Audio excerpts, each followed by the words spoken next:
Olá, estudantes! Eu sou Jusilene, professora de língua portuguesa. E em nossa aula de hoje vamos ver o gênero miniconto. Observem esta imagem. Observem as imagens que passam em volta da cabeça dessa personagem. Vocês já observaram que quando a gente lê, e lê com gosto, que a gente entra dentro da história, que a gente se transforma naquele personagem, ou que a gente viaja junto com aquele personagem? O que é o miniconto? Miniconto, microconto ou nanoconto é uma espécie de conto muito pequeno, produção esta que tem sido associada ao minimalismo.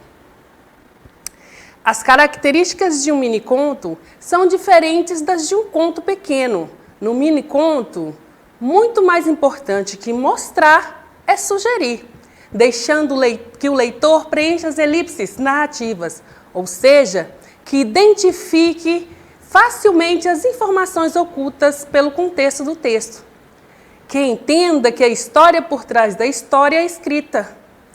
Uma das características do miniconto, do microtexto, é sua ligação com as novas tecnologias de informação e comunicação, tais como o MSN, o Twitter, o Facebook. Características do miniconto: concisão, narrativa.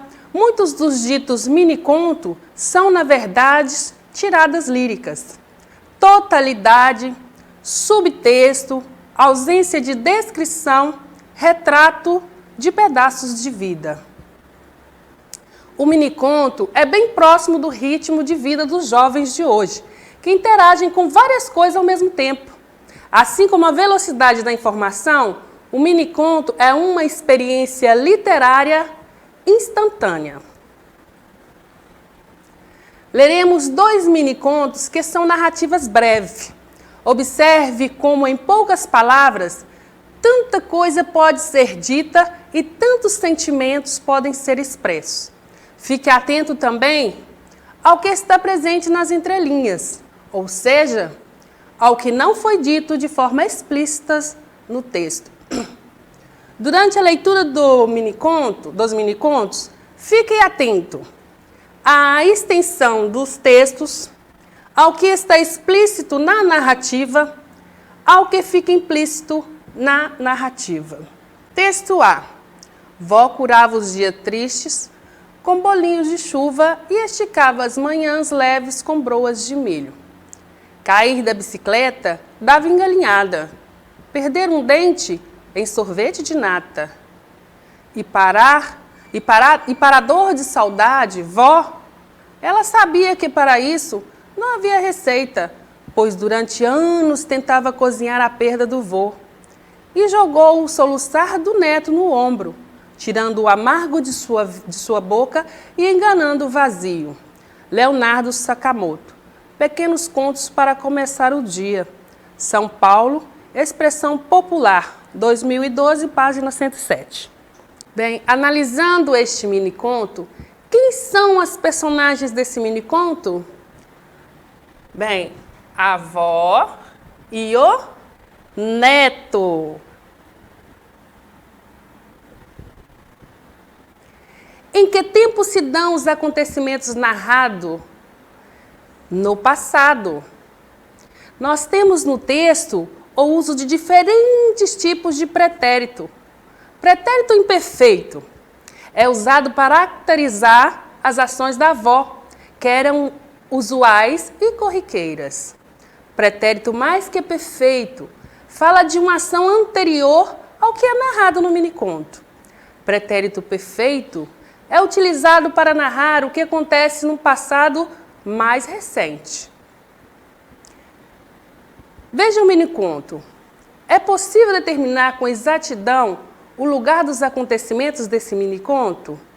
Se sim, qual é esse lugar? Se não, crie uma hipótese de que lugar poderia ser e justifique. Então, tudo isso dá a entender que a avó cozinha. E normalmente seria ou na casa da avó ou na casa do neto, um lugar em que ela estaria próxima dele. Bem, qual é a situação inicial, o conflito, o clímax e o desfecho desse mini-conto? A situação inicial, o que a avó costumava fazer para resolver o problema? Ela cozinhava. O conflito, a pergunta feita pelo neto. E para a dor da saudade, vó? E aí vem a resposta. Ela sabia que, para isso, não havia receita, pois durante anos tentava cozinhar a perda do vô. Esse é o clímax do mini-conto. O fato de a avó não saber a resposta e ela mesmo sofrer do mesmo mal que o neto, não é mesmo? Ela sabia que para isso não havia receita, pois durante anos tentava cozinhar a perda do vô. O desfecho, o abraço dos dois, que a gente pode jogar como abraço aqui. E jogou o soluçar do neto no ombro. Ou seja, ela abraçou o neto e ele está chorando no ombro da avó. Esse é o desfecho da história, tirando o amargo de sua boca e enganando o vazio. Texto B. Fim de papo. Na milésima-segunda noite, Sherazade degolou o sultão. Antônio Carlos Requim. Marcelo Freire, Os 100 Menores Contos Brasileiros do Século. Cotia, Atelier Editorial 2004, coleção 5 minutinhos. Sobre o texto B, as histórias de Sherazade. Sherazade é a personagem narradora de As Mil e Uma Noites, uma coleção de contos em língua árabe compilados a partir do século IX. De acordo com essa coletânea de contos, Sherazade se casa com o sultão Shahriar, rei da Pérsia, que dorme com a mulher a cada noite e manda matá-la na manhã seguinte. Para evitar esse destino, Sherazade conta histórias ao rei, que sempre poupa sua vida para que continue a história na noite seguinte. Completando as 1001 noites que nomeiam a obra, o rei decide permanecer com Sherazade e eles vivem juntos e felizes por muitos anos. Bem, analisando o mini-conto, o que há em comum entre a história de As 1001 Noites e o mini-conto? Bem, as personagens e o número de noites, que é muito próximo. No caso aqui nós temos a Sherazade, o sultão e milésima.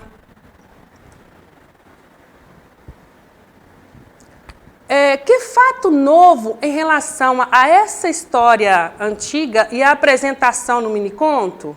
No mini-conto, o desfecho é diferente. Em vez de Sherazade e o sultão ficarem juntos e felizes por muitos anos, ela o mata. Sherazade, na 12ª noite, Sherazade degolou o sultão. Eles não vivem felizes por muitos anos, ela o mata. Bem, sem conhecer as informações fornecidas sobre a obra, é possível o leitor compreender o mini-conto? Explique. Não, pois as informações sobre as personagens e a obra da qual fazem parte são essenciais para a compreensão do mini-conto. Isso considerando a possibilidade de vocês, estudantes, conhecerem as histórias de As 1001 Noites. Esta história, As Histórias de Sherazade. O gênero em foco, mini-conto. Os 2 mini-contos que você leu são narrativas breves. O segundo, ainda mais breve que o primeiro, que, independentemente da extensão, trazem em si as características do conto. Todo mini-conto, por mais breve que seja, tem de contar uma história. Perceba que em ambos é possível identificar personagens, espaço e momentos da narrativa.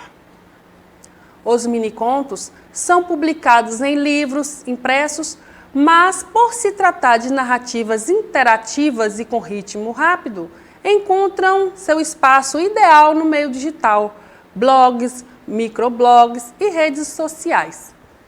Recapitulando, por ser um gênero curto, conciso, o texto traz apenas o essencial, deixando para o leitor a tarefa de preencher as entrelinhas e complementar a história do seu jeito, a partir dos elementos sugeridos.